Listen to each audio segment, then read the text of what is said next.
জলপেশ মন্দিরে পুজো দিয়ে আমরা বেরিয়ে গেলাম জটিলেশ্বর মন্দিরের দিকে। জলপেশ মন্দির থেকে জটিলেশ্বর মন্দিরের দূরত্ব 7 থেকে 8 কিলোমিটার। বাইকে করে আমাদের পৌঁছতে সময় লেগেছিল 10 থেকে 15 মিনিট।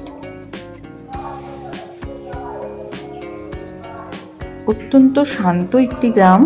এই গ্রামটি পেরিয়ে আমরা পৌঁছে গেলাম জটিলেশ্বর মন্দিরে। এখানে বাইক পার্কিং করে আমরা টিকিট কেটে নিয়েছিলাম। এক একজনের 5 টাকা করে নিয়েছে। এরপর আমরা মন্দিরের ভেতরে প্রবেশ করলাম। মন্দিরটি কিন্তু অনেকটা জায়গা জুড়ে অবস্থিত। সময় নিয়ে আসলে কিন্তু এখানে অনেকটা সময় কাটানো যায়। ভীষণ সুন্দর জায়গা, ভীষণ শান্ত পরিবেশ, ভিড় একদমই ছিল না।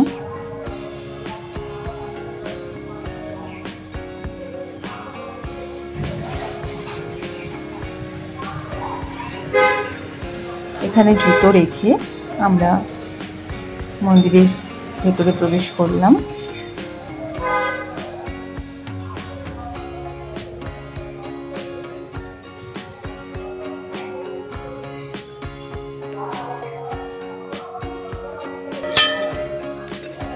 এক এক করে আমরা সবাই জল ঢেলে নিলাম।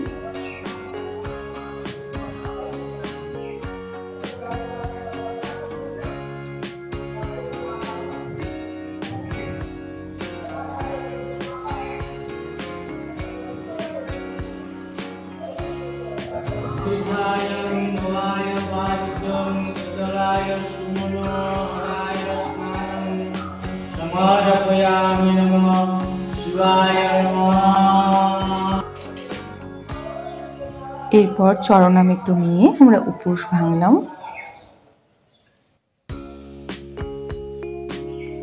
পুজো হয়ে যাওয়ার পর মন্দিরের বাইরে ধূপকাঠি মোমবাতি দেখিয়ে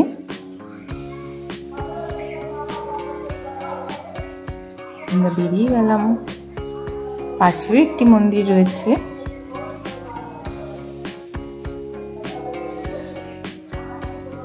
এখানে অনেক পুরনো ঠাকুর রয়েছে।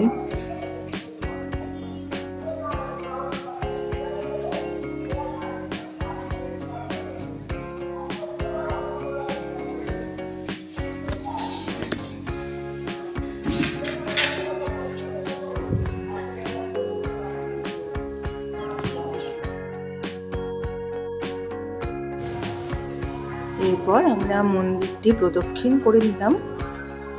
এই মন্দিরটি 1500 বছরের পুরনো মন্দির। এখানকার স্থানীয়রা বলেন যে এখানে 3 মাস বাবা জলের নিচে থাকেন। যখন বর্ষায় জল পুরো জমে যায় তখন কিন্তু বাবা জলের নিচে চলে যান। তখন পুজো বাইরের থেকেই করা হয়, তারপর জল কমে যায়। এরপর মন্দির ঘুরে আমরা পৌঁছে গিয়েছিলাম বট গাছে। এখানে কিন্তু সবাই নিজের মনস্কামনা অনুযায়ী মনস্কামনা বলে এখানে গীত বাঁধে। বলে খুব জাগ্রত মন্দির। এখানে গীত বাঁধলে কিন্তু সবার মনস্কামনা পূর্ণ হয়। তো আমরাও গীত বেঁধে নিলাম। এরপর সবাই উপোস করেছিল। তো সবারই খিদে পেয়ে গেছে বলে আর অনেক বেলা হয়ে গেছে বলে আমরা বেরিয়ে পড়লাম মন্দির থেকে। মন্দিরের সামনে ফুচকার দোকান, এমনি পাঁপড় ভাজা এসবের দোকান ছিল। ফুচকাতে পেঁয়াজ থাকে আর খালি পেটে ভাজা খেলে শরীর খারাপ হবে বলে আমরা ওখান থেকে কিছুই খাইনি। তো আমরা বেরিয়ে পড়লাম। কিছুটা এগিয়ে গ্রাম পেরিয়ে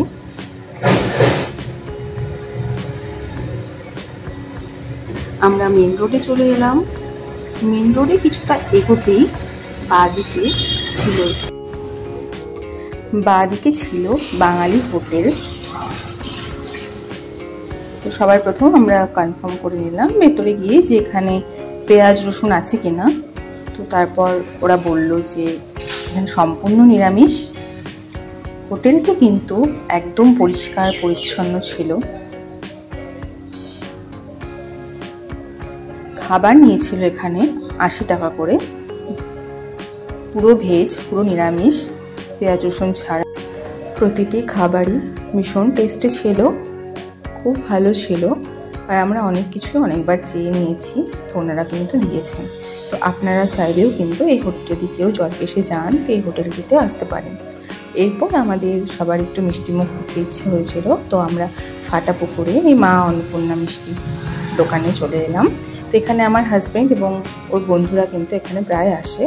তো আমরা সবাই মিলে এখান থেকে চা মিষ্টি খেয়ে তারপর যে যার মতন বাড়ি চলে গেলাম।